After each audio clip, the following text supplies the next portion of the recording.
बाजार शक्ति मिलकर दोनों देशों के नागरिकों के लिए समृद्धि के नए द्वार खोल सकते हैं। ये देखना दिलचस्प होगा कि इस यात्रा के बाद आर्थिक समझौतों के माध्यम से आम नागरिकों और विशेष रूप से प्रवासी समुदाय को कितनी प्रत्यक्ष राहत और लाभ प्राप्त होते हैं। कैमरा पर्सन प्रिंस के साथ मैं सुरभि, टीवी अंडर नोएडा।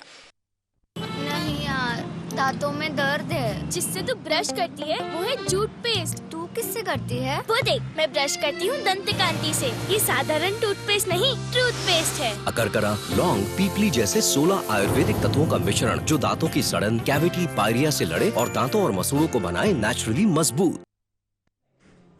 बिहार सरकार ने राज्य के सर्वांगीण विकास की दिशा में एक ऐतिहासिक और क्रांतिकारी कदम उठाते हुए 7 निश्चय योजना 3.0 को औपचारिक मंजूरी दे दी है। मुख्यमंत्री की अध्यक्षता में आयोजित कैबिनेट की महत्वपूर्ण बैठक में इस महत्वाकांक्षी कार्यक्रम को हरी झंडी दिखाई गई। इस निर्णय को राज्य में औद्योगिक क्रांति और रोजगार के नए अवसर पैदा करने की दिशा में मील का पत्थर माना जा रहा है। सरकार का मुख्य उद्देश्य बिहार को आर्थिक रूप से सशक्त बनाना और बुनियादी ढांचे को वैश्विक स्तर पर ले जाना है।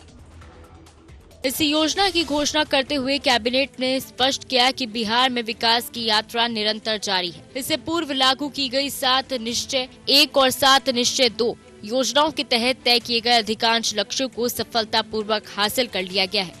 अब तीसरे चरण यानी 7 निश्चय 3 के माध्यम से बिहार को देश के अग्रणी और सर्वाधिक विकसित राज्यों की श्रेणी में खड़ा करने का एक ठोस रोड मैप तैयार किया गया है।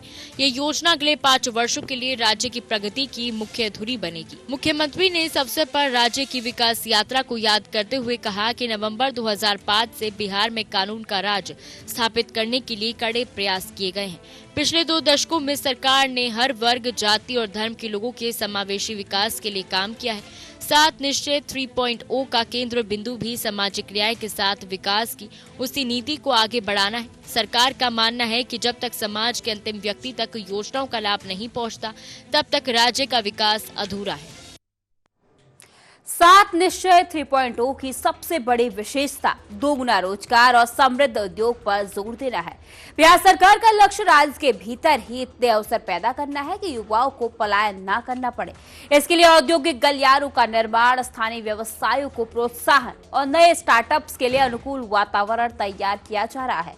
कृषि आधारित उद्योगों और सूचना प्रौद्योगिकी के क्षेत्र में विशेष निवेश की योजना बनाई गई है, जिससे राज्य की अर्थव्यवस्था को नई गति मिलने की उम्मीद है।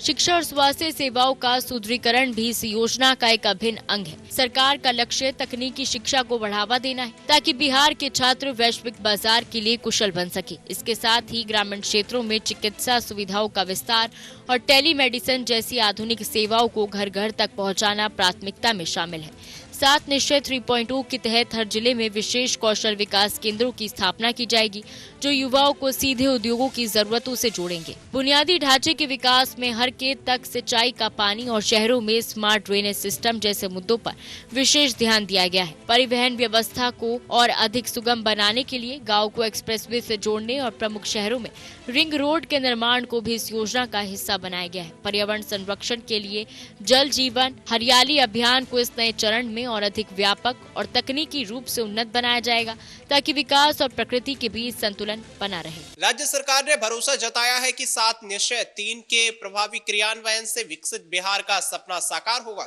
यह केवल एक सरकार की योजना नहीं, बल्कि बिहार की 12.5 करोड़ जनता की आकांक्षाओं का प्रतिबिंब है।